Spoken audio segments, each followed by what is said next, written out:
All right, so in Parshas Toldos, we find the episode of when Yitzchak decided to give the brachos to Esau, and Rivka comes along and intervenes and tries to ensure that instead Yaakov is going to be given the brachos.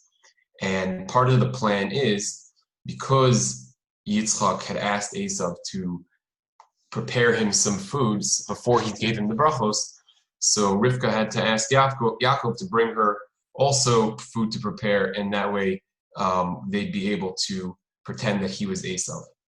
And she asked to bring the shtei gidiyei izim tovim. That's the lashon of the pasuk. And al derech hapshat, it's a bit hard to understand why one person would need so much meat. 2 whole goats is quite a lot. So Rashi already picks up on this and says that it was Pesach, and that one of the goats would be used for Korban Pesach, and the other one was needed so that the Pesach would be Nechal al Sova, so you'd eat that one first. The Medrash in Medrash Rabbah finds a deeper significance in this idea of Shtei Gdiyei Izim. I'll just read the lashon of the Medrash. The Medrash says, right, the lashon of the pasuk is Shnei Gidiyei Izim Tovim. So the Medrash says, Tovim lecha v'tovim levanecha. Tovim lecha shata notel al yedeihem es habrachos. Tovim levanecha shemiskaprim al yedeihem b'yom HaKippurim.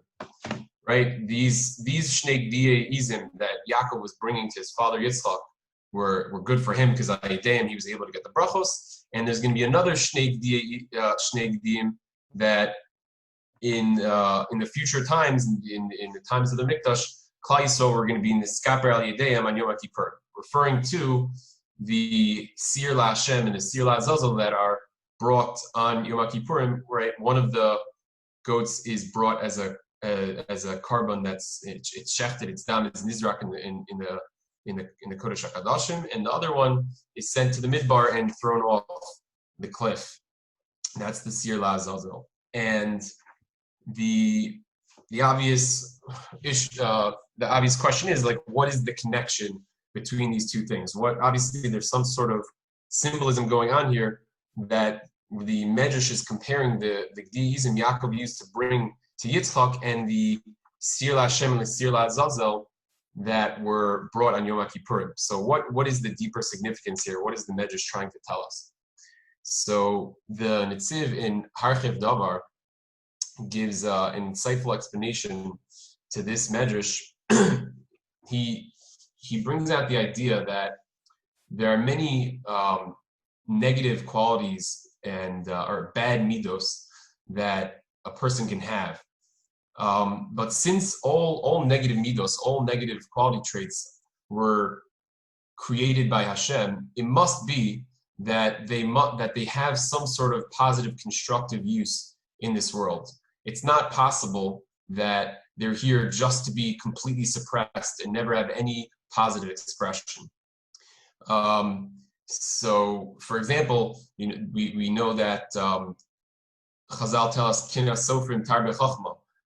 Even though kina, jealousy, is viewed as a negative character trait in general, something that you shouldn't give expression to, but in certain instances it can be used with toeles. It can be used to give the person the drive to strive and to do better.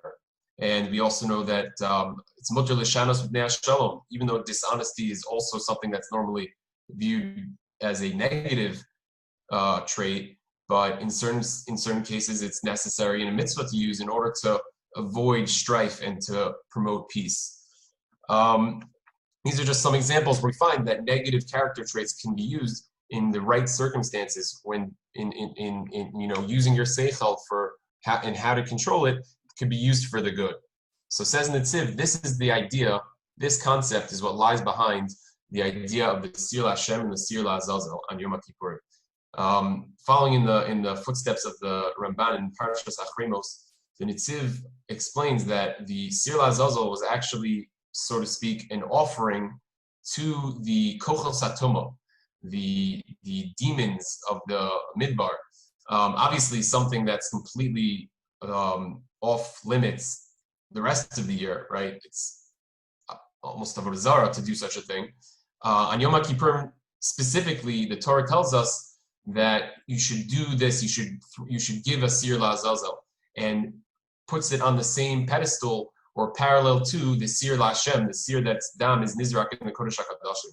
So explains the Nitziv. The idea is that what the Torah is trying to tell us with this, what this represents, is this idea that many times when we have these negative character traits, what we're supposed to do is use them in the right place in the right time for the better.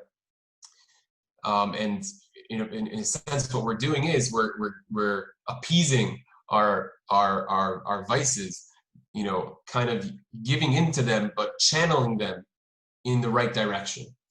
And that's exactly what's going on. It explains the Nitziv in our parsha, right? Yaakov was being asked to go against, the midah of emes, the midah that you're normally supposed to use, and basically act with trickery, dishonesty, and to trick his own father into giving him the brachos. But what the Torah is teaching us with this is that this is one of those examples. This is one of those instances where that's what's appropriate to do. And Adarabah, it's a mitzvah to use the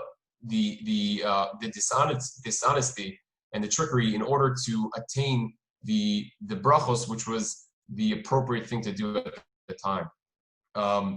And obviously these types of situations come up all the time for us in our own lives. The key to always remember is that while it is appropriate in certain circumstances to use the yadayim yedei Esav, so to speak, but it always has to be coming from and controlled by the Kol Yaakov. We can't allow it to consume us and to become, who we really are. It has to be a tool that we use for the better.